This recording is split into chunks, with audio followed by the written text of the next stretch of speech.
Madame, Monsieur, bonjour, bonsoir. Le journal, les titres, installez-vous, bienvenue. La Journée internationale des droits humains sera commémorée le 10 décembre, qui ramènera également le 75e anniversaire de l'adoption de la Déclaration universelle des droits humains. À la veille de cette double célébration, plusieurs organisations montent au créneau pour dénoncer la situation des droits humains en Haïti. 13% des femmes sont victimes de violences basées sur le genre à la Société nationale des parcs industriels Sonapi, ont dénoncé le collectif Défenseurs Plus et la fondation Zanmi Timoun. Au Cap haïtien, des organisations féministes ont défilé dans les rues vendredi pour réclamer le respect de leurs droits dans le cadre des 16 jours d'activisme contre les violences faites aux femmes et aux filles. C'est la journée internationale de la lutte contre la corruption. Le 9 décembre, en prélude, l'unité de lutte contre la corruption l'a commémorée lors d'une cérémonie à Pétionville. Restez avec nous pour le développement. Si vous jugez que cette vidéo est intéressante, n'hésitez pas à liker et partager la vidéo. Et surtout, n'oubliez pas de vous abonner à cette chaîne et activer la cloche de notification pour ne pas louper aucune de nos vidéos. Madame, Monsieur, de retour, comme annoncé en titre, le Bureau des avocats internationaux a encore une fois dénoncé la corruption qui ronge particulièrement l'administration publique et qui constitue un frein à l'avancement du pays. Cette structure a organisé vendredi une activité dans la capitale sous le thème « Impact de la corruption sur la réalisation des droits humains » en prélude à la commémoration du 10 décembre. Pour l'avocat Jean-Simon Saint-Hubert, les pratiques de corruption ont amplement contribué à l'instabilité du pays. Il se veut aussi critique à l'égard des dirigeants qui n'ont pas su répondre aux desiderata de la majorité de la population en raison du règne de la corruption qui s'est installé au pays depuis bien des lustres. Permettre de respecter la dignité du monde, qui permettent que le monde arrive égal dans la société. Et puis après ça, nous avons questionné qui impact la corruption sur le monde. Nous sommes capables d'impacter formellement dans toute obligation que l'État a gagnée. Dans le droit monde, nous avons l'obligation de protéger, de respecter, de faire respecter, de satisfaire et en même temps, nous, l'État a gagné obligation de non-discrimination et obligation de satisfaire. Il faut programme ça, il y a dépensé l'argent et l'argent n'a pas aucun résultat, on n'a pas de conditions mieux, la vie mieux améliorée. Nous démontrons que l'État fait une série d'actions, l'État fait. Par ailleurs, l'ex-conseiller électoral Jean-Simon Saint-Hubert exhorte tous les secteurs à s'engager dans la lutte contre la corruption. Un tel combat nécessite que la primauté soit accordée à l'éthique, a préconisé l'avocat. On l'écoute. Le combat contre la corruption n'est pas limité sous une seule discipline, son approche interdisciplinaire, une approche multidisciplinaire liée.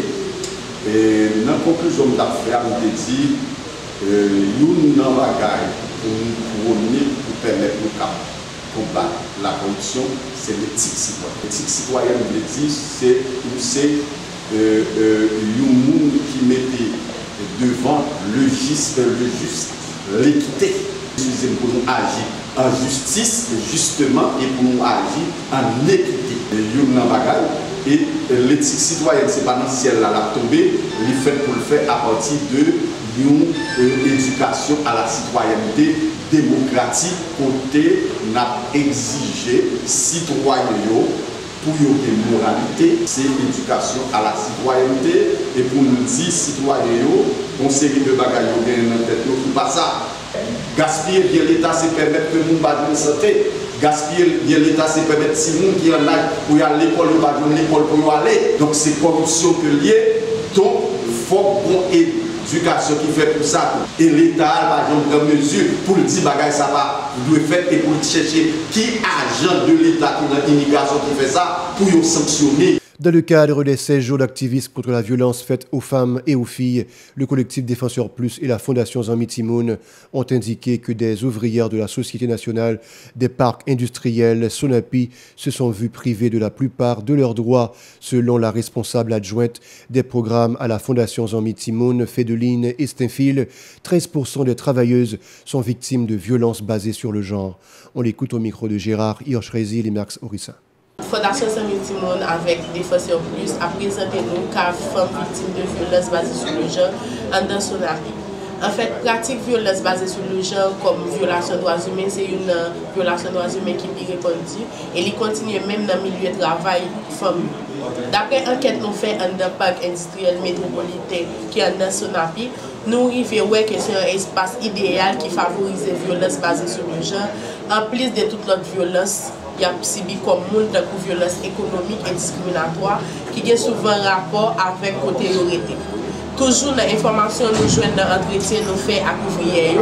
Nous arrivons joindre que 48% de eux dit qu'ils subi violence verbale, d'un coup traité des rayons des pas utiles. Action ça choquant c'est vrai, mais là nous considérer les gens évolué, il y a un cas qui est plus grave toujours.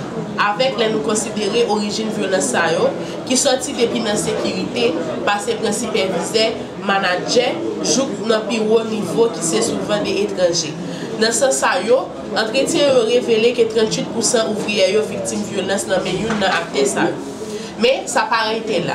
En dehors de ça, les femmes ont marché selon l'email responsable, ça qui contraire à l'article 316 du Code du travail là, qui dit que les femmes doivent avoir les mêmes obligations et les mêmes droits que les garçons. Calvaire continue chaque jour, c'est injures sexistes, insultes menaçantes qui souvent conduisent à menaces de révocation et puis exploitation sexuelle, bon côté étranger apparemment qui n'a pas de hiérarchie. Pour sa part, le responsable de la communication collective Défenseur Plus, Freemans Duval, se prononce en faveur de mesures efficaces et efficientes pour freiner l'escalade de la violence à l'encontre de la gente féminine. Il préconise la relance du Conseil supérieur des salaires en vue de permettre une amélioration appréciable des conditions de vie de la classe ouvrière. Suivez. Rapport ça a montré à clair qu'il y a son appui parce que ces femmes, ça nous relève violence basée sur le genre. Il montre tout, violence sortie dans l'échelle qui est plus haut dans les usines, dans le beaucoup de managers et superviseurs. C'est vrai que les usines tentent de mettre quelques restrictifs pour contrecarrer les problèmes dans les usines, mais le ministère paraît inefficace pour contrecarrer la violence qu'a faite sur les femmes dans l'espace. Dans ce sens, Défenseur Plus, avec le président Timon, demandé pour l'État, à travers le ministère Affaires sociales et travail, appliquer une loi qui protège les mesdames contre toute forme de violence qu'a faite sur eux. D. Mettez campé CSS là, qui c'est Conseil supérieur salaire, et puis et ministère Affaires sociales, visiter plus souvent l'espace de travail, c'est-à-dire usine. Mettez campé bon genre politique qui permet l'inégalité femmes et garçons dans l'espace. Payer employés plus bien pour lutter contre et phénomène reste avec là parce que mesdames c'est mon petit tué. Défenseur Plus demander pour responsabiliser mettez campé bon genre politique pour empêcher femmes victimes de violence et ça nous relève VBG. Au Cap haïtien, des organisations féministes ont foulé le macadam vendredi pour s'insurger contre les violences faites aux femmes et aux filles. Dans le cadre des 16 jours d'activisme, elles réclament la cessation de ces pratiques et appellent les instances concernées à durcir les dispositions visant à pénaliser les violateurs de leurs droits. Écoutons des manifestantes au micro de notre correspondant Richard Pierre. Suivez. Des plages et puis nous avons une formation avec Papyrus, notre organisation formation avec Papyrus. Donc dans 16 jours d'activisme là, nous avons chaque jour, mais ça nous fait ça là. Voilà, c'est clôture nous fait pour marche que nous sommes capables de faire, c'est dimanche, donc c'est ça nous fait pour hier. Nous satisfaits parce que si que nous pas de faire activité, ça t'appuierait toujours. Ça fait nous dire nous satisfaits tout parce que il y a un pile barre qui fait au sein de la justice, c'est parce que normalement on connaît que il a toujours à revendiquer le droit. Nous avons pile bagaille tout le changement qui fait dans le PNH parce qu'on connaît que il y a un monde qui là. Par exemple, dans le PNH actuellement, nous avons une section VBG, c'est violence basée sur le genre. On connaît que si mesdames sont victimes de violence, nous sommes capables d'aller. Et nous profiter pour nous dire non, un gros merci. Mais nous devons ouvrir plus. Parce qu'il y a un pile de dossiers femmes prisonnières, qui est dans le tiroir. Et là, nous parler de tiroir, ça veut dire qu'il y a un juge qui va prendre responsabilité. Si nous avons mérité pour capable plus puni, plus je peine, il faut juger. Mais Là que il en prison, il pas de monde qui voit dossier. Il mettait là pas gagner qui fait ça son problème. Les prestataires ont profité de l'occasion pour condamner l'agression d'une fillette de 8 ans par le gardien d'un établissement scolaire de la ville. Elle plaide aussi pour une amélioration de la situation dans les centres de détention de la juridiction. Suivez.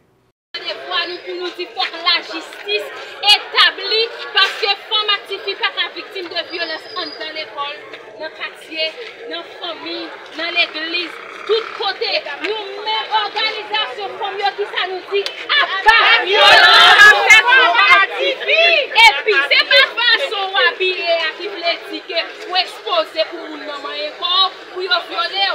Façon m'habiller à pas veut dire bon droit pour moyen. Façon ma bien pas veut dire bon droit pour toucher, c'est droit me gagner pour me porter rat pour blé et puis tout monsieur ça me doit connaître pour une femme pas diplôme vous voyez on suspend les femmes n'arrivent dans poste pour nous comprendre que après ça le dans cervelia faut ta nous pour une femme pas diplôme il pas chambre diplôme combattre territoire la guerre pas faire violence sur lui. Et puis tout nous pas dans pour nous pour que ça peut appeler des plaques. Nous pas d'accord ça. Nous dit non, c'est pas ça raison qui fait nous marcher. Nous fait silence, nous ban nous temps pour nous caler toute pancarte yo.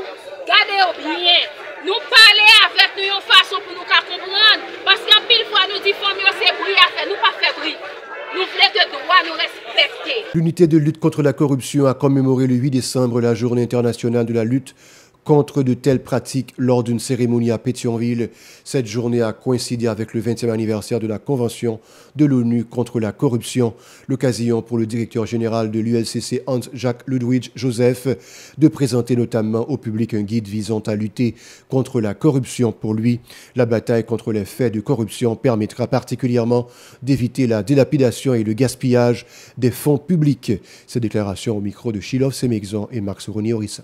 La corruption, ce mal absolu qui nécessite la juxtaposition des moyens et des forces, ne représente pas seulement un problème national, mais aussi un problème transnational qui exige, voire international, qui exige des solutions mondiales.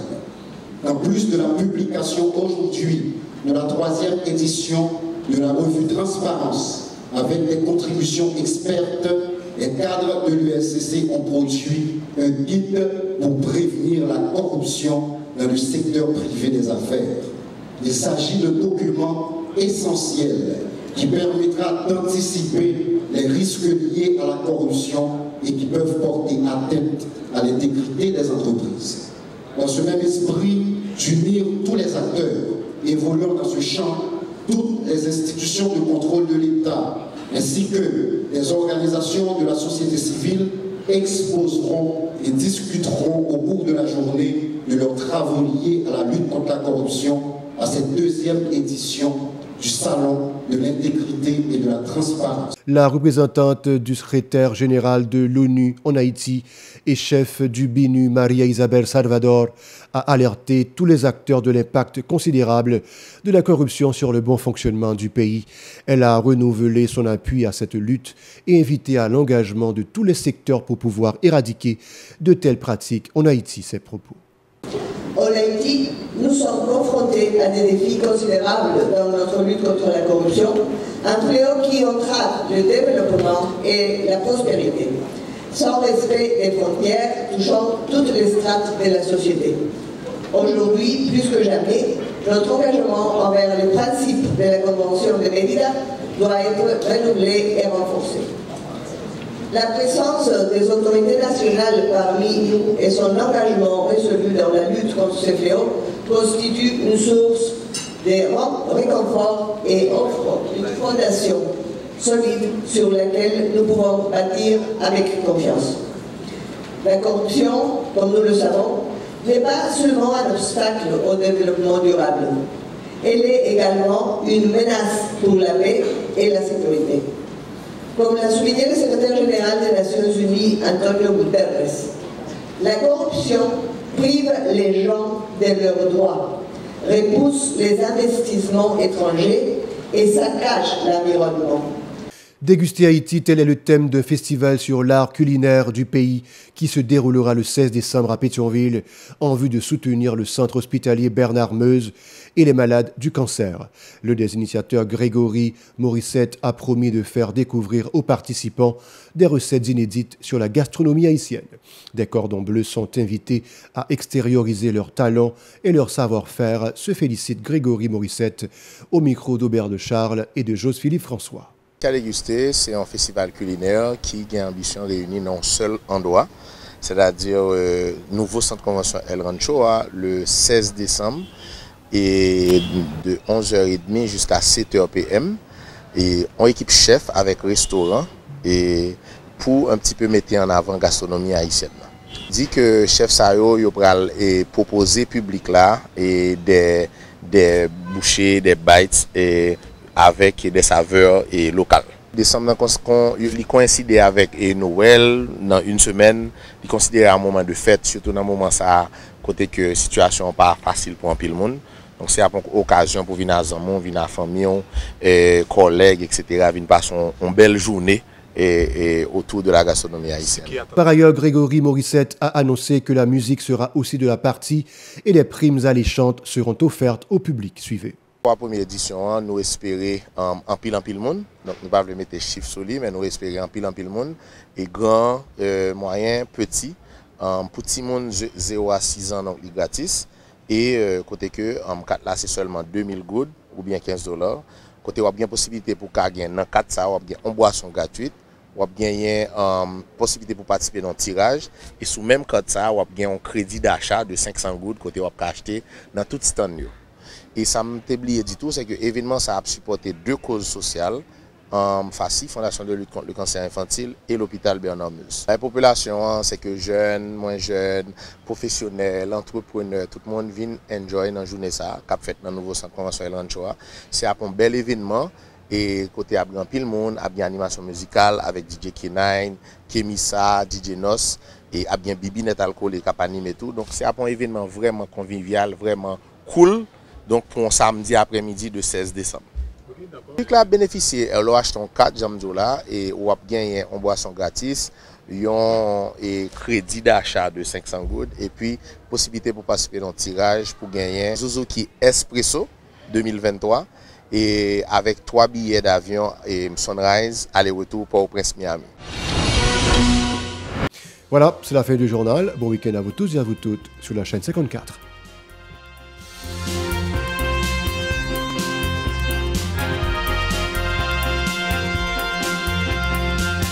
Si vous jugez que cette vidéo est intéressante, n'hésitez pas à liker et partager la vidéo. Et surtout, n'oubliez pas de vous abonner à cette chaîne et activer la cloche de notification pour ne pas louper aucune de nos vidéos.